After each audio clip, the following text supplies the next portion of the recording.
Welcome to R five TV news. Kadapa జిల్లా రాజంపేట పట్టణం Janasena party కార్యాలయంలో శనివారం జనసేన పార్టీ 13వ ఆవిర్భావ దినోత్సవం సందర్భంగా రాజంపేట పార్లమెంటు జనసేన పార్టీ సమన్వయకర్త అత్తిగారి కృష్ణ ఆధ్వర్యంలో ఘనంగా వేడుకలు నిర్వహించారు. జనసేన పార్టీ ఉద్యమి సాధకులు అభిమానుల సమక్షంలో ముందుగా జనసేన పార్టీ జెండాను ఎగురవేశారు. ఈ సందర్భంగా అత్తిగారి కృష్ణ మాట్లాడుతూ ప్రజల ఆశయాలతో పెరిగిన ఒక ఉద్యమం ఇప్పుడు అది కోట్లాది మంది నమ్మకంగా మారిందని, జనసేన లేకుండా తెలుగు రాష్ట్రాల రాజకీయాల కథ పూర్తి కాదని, ఇప్పుడు జనసేన పార్టీ ప్రజ్వలలా ప్రకాశిస్తూ ప్రభంజనంలా ప్రారంభించిందని, మహోన్నత ఆశయ సాధన కోసం నిజాయితీ నీడలో మన నాయకుడు పవన్ కళ్యాణ్ అడుగు జాడలో మనమందరం మమేకమవుదాం అని తెలిపారు.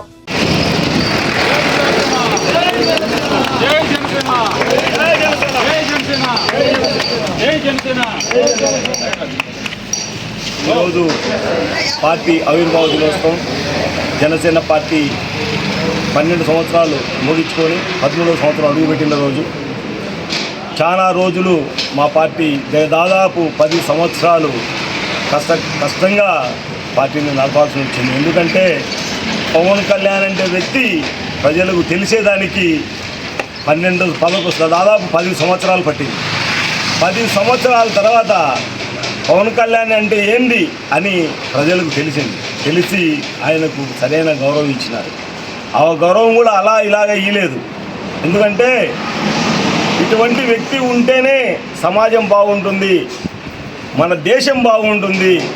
ప్రతి ఒక్కరూ చిన్న సన్నకారు రైతులు కానీ పేద ప్రజలు కానీ అందరికీ మేలు జరుగుతుందనే ఆలోచనతో ప్రజలు తండోపతండాలుగా ఆయన ఎంటపడి మేము ఉన్నామని ఆయన ఎంటపడినారు. ఎందుకంటే ఆయన కష్టము 10 సంవత్సరాలు చూసిన తర్వాత ప్రజలకు ఈ పవన్ కళ్యాణ్ వ్యక్తి మనందరికీ అవసరమని ప్రజలు మేల్కొన్నారు. అదే జరుగుతోంది. ఈరోజు గవర్నమెంట్ వచ్చి మన ప్రభుత్వం ఏర్పాటై కూటమి ప్రభుత్వం ఏర్పాటై 2 సంవత్సరాలు అవుతుంది, దాదాపు 2 సంవత్సరాలు అవుతుంది. ఈరోజు కూడా పవన్ కళ్యాణ్ గారు రూపాయి ఇంట్లోంచి పెట్టి పార్టీని నడుపుతున్నాడు. ఫస్ట్ సినిమాలు తీయకూడదు అనుకున్నాడు ఆయన రాజకీయంగా ఈ పార్టీ వచ్చిన తర్వాత. కానీ ఆయన ఆలోచన సినిమాలు తీయకపోతే నా పార్టీ నడిపేదానికి డబ్బులు ఎక్కడి నుంచి తేవాలా, తప్పుడు దోవలో మనము డబ్బు సంపాదిస్తే మనము ఇంకా మిగతా రాజకీయ నాయకులకు సంబంధం ఏమి, వాళ్ళలాగే మనం కూడా తయారవుతాం కదా అనే ఆలోచన ఆయనకు ఉంది. అందుకోసమే పార్టీలో ఎప్పుడు మీటింగ్ జరిగినా కూడా ఎప్పుడు ముఖ్య నాయకులతో ఆయన మాట్లాడినప్పుడు కూడా జాగ్రత్తగా ప్రజలకు సేవే మార్గం, మనము ప్రజలకు మేలు జరగాలని ఆలోచించండి. కానీ మన సొంత సులభాల కోసం మీరు పాటుపడద్దని పదే చెప్తుంటారు. నిన్న కూడా శివరాత్రి మహాదినం రోజు ఆయన కొంతమంది లిమిటెడ్గా ఒక 60 మందిని స్టేట్లో పిలవడం జరిగింది. ఆ రోజు నేను కూడా పోయినాను. ఆ రోజు కూడా ఆయన అంటాడు, పార్టీని నడపాలంటే చిన్న పని కాదు, పార్టీని నడపాలంటే అందరి తలా ఒక చెయ్యి ఉండాలా, అందరి తోడుబాటు ఉండాలా, నేను ఒక్కరిని నడపలేను కదా అని ఆలోచనతో ఆయన చెప్పిన ఆ టైం మాతో దాదాపు ఫస్ట్ టైం నేను ఇన్ని రోజులు పార్టీలో ఉంది కూడా సార్తో ఇంత టైం స్పెండ్ చేయడం. దగ్గర 2.5 గంటల సేపు మాతో శివరాత్రి రోజు ఆయన సాధ్యాతో శివునిలాగా మాకు దర్శనం ఇచ్చి ఆయన దగ్గర టిఫిన్ ఇచ్చి అన్నీ చేసి మాతో ఆ రోజు టైం గడిపాడు. అటువంటి వ్యక్తిని నేనైతే దాదాపు 30 సంవత్సరాలు అనుభవం ఉంది రాజకీయంలో. నాకు మా ఫ్యామిలీ 40 సంవత్సరాల నుంచి రాజకీయ చరిత్ర ఉన్న ఫ్యామిలీ మా జగన్ ఫ్యామిలీ. మా అన్న అత్తిగారి వెంకటయ్య గారు ఈ మధ్యనే లాస్ట్ 1 month బ్యాక్ స్వర్గస్థులైనారు.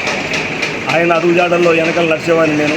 నాకు కూడా తెలుసు రాజకీయం అంటే ఏందని. 30 సంవత్సరాల నుంచి అన్నతో వెనక ముఖ్యంగా చూసుకోండి నేను. అటువంటి రాజకీయ నాయకుడిని నేను ఇంతవరకు చూడలేదు. దగ్గరుండి చూసిన వాడికి పవన్ కళ్యాణ్ అంటే ఏంటి తెలుస్తుంది. అటువంటి వ్యక్తి మన పవన్ కళ్యాణ్ గారు. ఈరోజు ఎక్కడ పోయినా కూడా పవన్ కళ్యాణ్ గారికి ఒక సపరేట్గా ఒక సీఎంకి ఇచ్చే హోదా కంటే ఎక్కువ హోదా ఇస్తే ఆయన్ను గౌరవిస్తున్నారు. మొన్న మదురైలో ఒక హిందుత్వ మీటింగ్ జరిగింది, సనాతన ధర్మ మీటింగ్.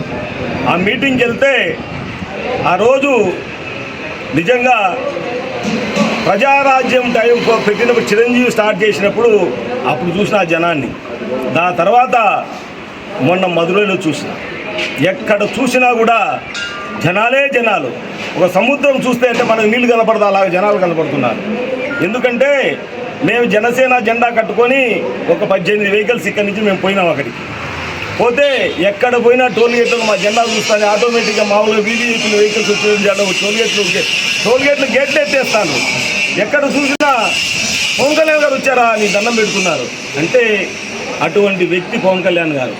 ఆ రోజు ఆ మీటింగ్ నిజంగా నేనైతే మన ఆంధ్ర కంటే ఇక్కడే ఎక్కువ బలం ఉంది తమిళనాడులోని మేము ఆ రోజు ఆలోచించాం.